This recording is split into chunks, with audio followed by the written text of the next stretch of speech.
Hey gang, AV here, and welcome to my review of the Boss Fight Studios Vitruvian Hacks Samhain, the Feared Dorcha. If I am actually saying his name correctly, it's right there. Samhain is my best pronunciation.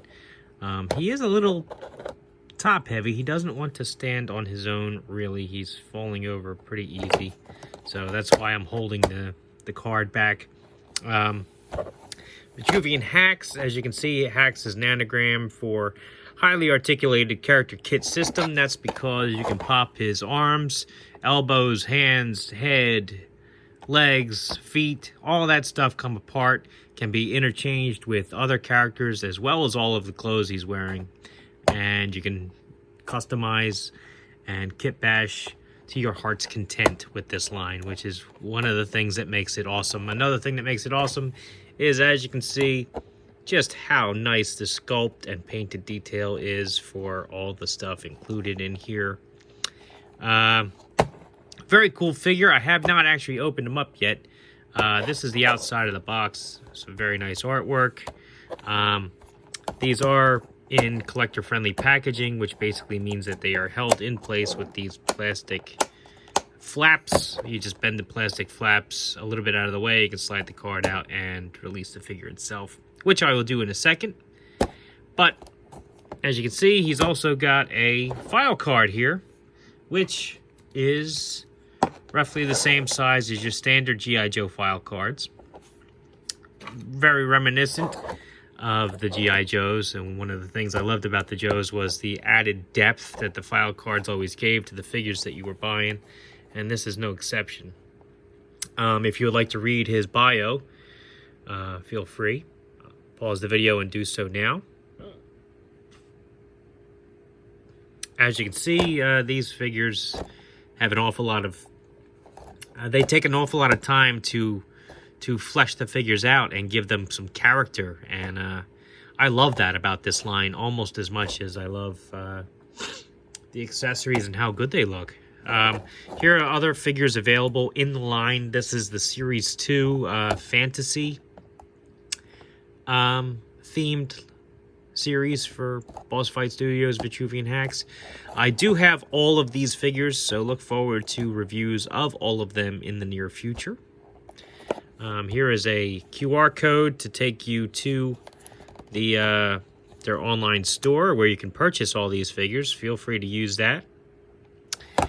And without further ado, let's bend the plastic flap over, slide the card, and remove the figure so we can have a look. As I've said in previous videos, one of the main reasons why I'm reviewing these Boss Fight Studio figures is because they are in collector-friendly packaging. As you can see, this is still taped to the tray, and that alludes to what I'm getting at here. Basically, you can take everything out, play with it, and then put it back in the packaging as though you had never opened it at all. That's a good thing, and it's a bad thing. You have to be careful when you buy these on the aftermarket because you want to make sure that all the parts you're supposed to be getting are there. So, part of the reason why I review these is so that you can see what they're supposed to come with if you were to get them on the aftermarket. So let's open up this, take his accessories out. Alright, right off the bat, he does come with a figure stand. It's the standard figure stand for the Boss Fight Studios figures. Boss Fight Studios, 2-foot pegs.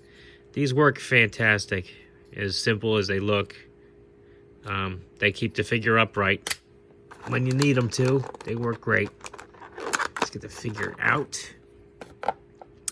He comes with this thing here.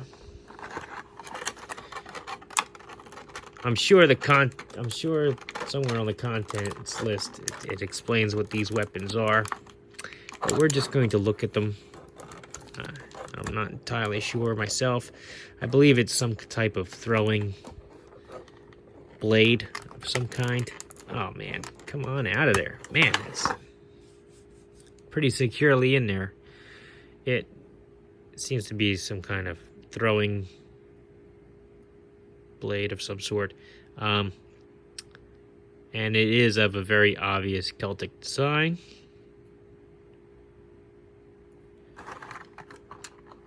Which makes sense for the character.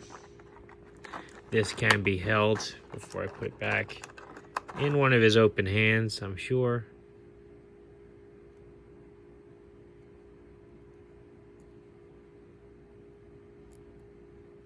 Just wedge his finger in there.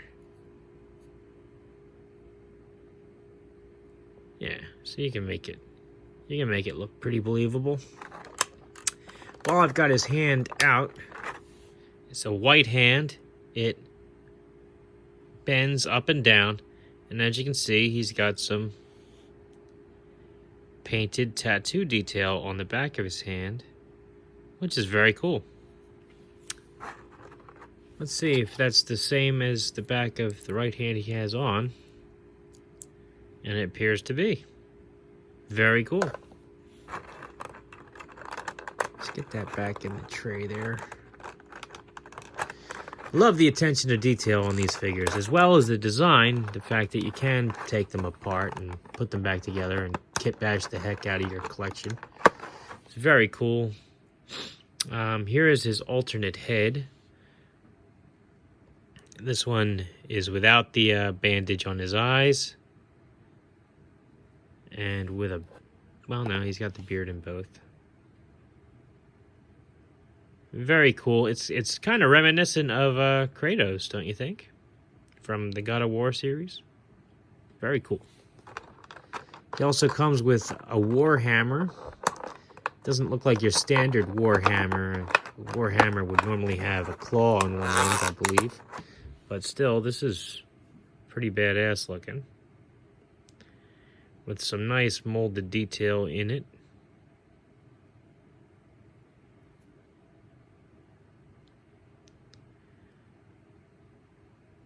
Very cool.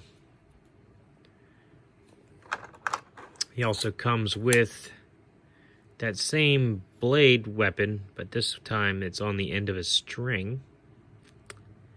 And he's got a handle. It's almost like a... maybe Morning Star is not the correct term I'm looking for. You have to forgive me. I'm not a weapon enthusiast, as you've probably picked up on in some of my other videos. I don't know the names for all these different types of things. But I do like my action figures. I do like my toys. And I'm learning a little as I go, so... whoops. Popped his leg armor off there. Goes right back on. Very cool. I like it.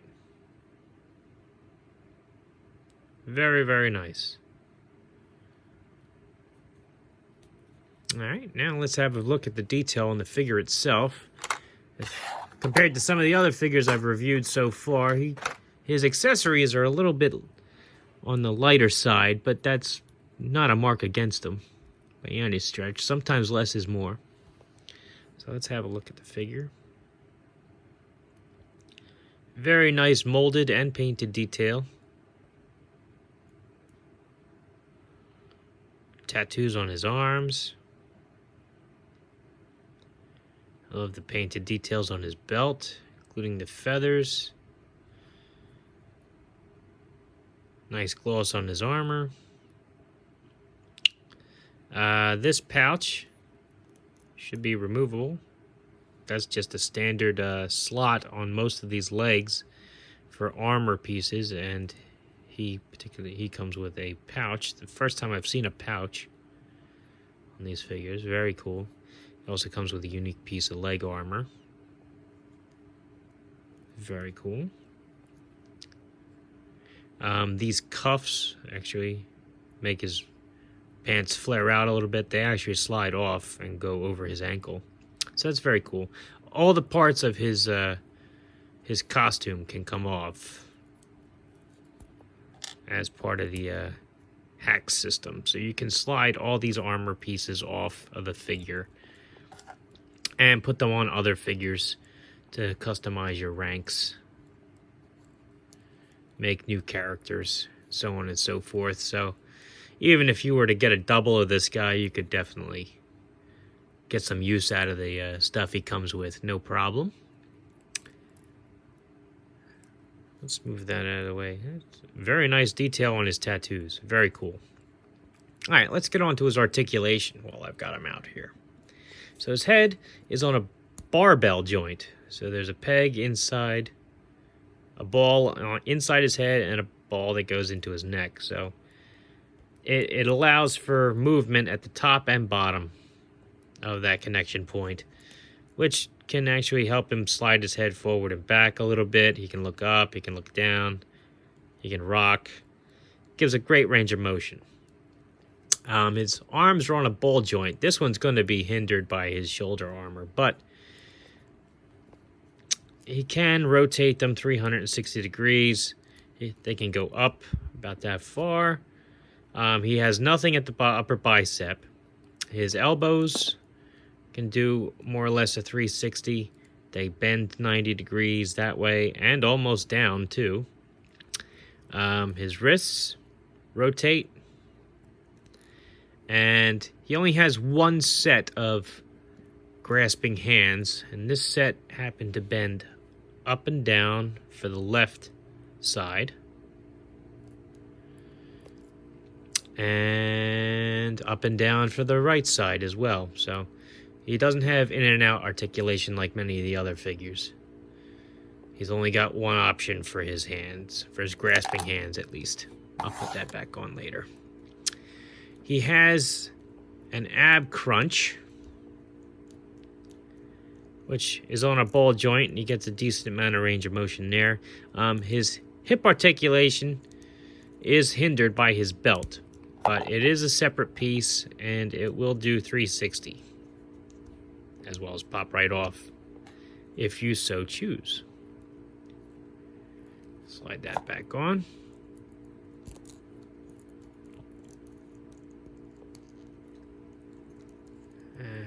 There we go.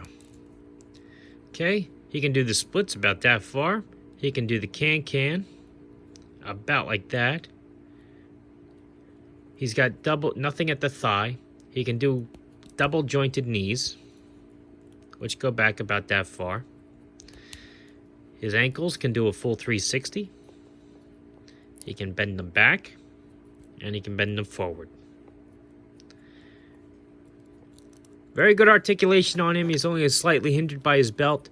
He's got very cool accessories. He's kind of reminiscent of one of my favorite video game characters. What's not to like? Good figure. Let's do a size comparison now. Here he is next to a modern G.I. Joe. As you can see, he's just about the same size. Here he is next to a vintage G.I. Joe. As you can see, he is slightly taller. So he does fit in with your modern figures a little bit more than your vintage ones. He's very cool. I do highly recommend him. And this has been my review of the Boss Fight Studios Vitruvian Hacks Samhain figure, the Feared Dorcha. If you like this video, check out my channel. If you like what you see there, then please subscribe. And as always, thanks for watching.